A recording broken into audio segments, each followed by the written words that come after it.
guys, so welcome back to my channel. It's me again, your Kuya Maru, and for today's vlog, I'm gonna teach you how to download the free features and Kinemaster without or with no watermark.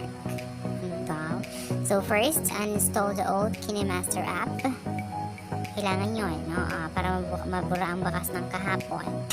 Alright, so meron po akong isang link na ipipaste or ikakopy and paste sa browser natin, and I promise na ibibigay ko sa description or ilalagay ko sa description box in mamaya. Alright, so let's go to that link.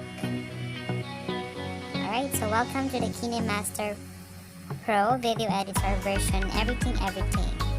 Alright, so ibaba natin siya. Punta tayo sa baba, hanapin natin ang kinabukasan chart. So yan, makikita natin ito yung download Kinemaster Pro Video Editor version MMA, and download natin siya. So please wait, your file is loading. Sabi niya dito, stay safe even online. Ay, sana all. Char, ikaw online ka, hindi ka naman iningatan. So yun na, it's ready. Sabi niya dito, do you want to download the link again? So, dinownload ko na siya kanina, kaya tinatanong niya ako ulit. Ganun naman talaga. Char! Alright, let's wait. Hindi na natin kailangan basahin. Pero kung gusto mo, go lang. Laban mo yan. Char!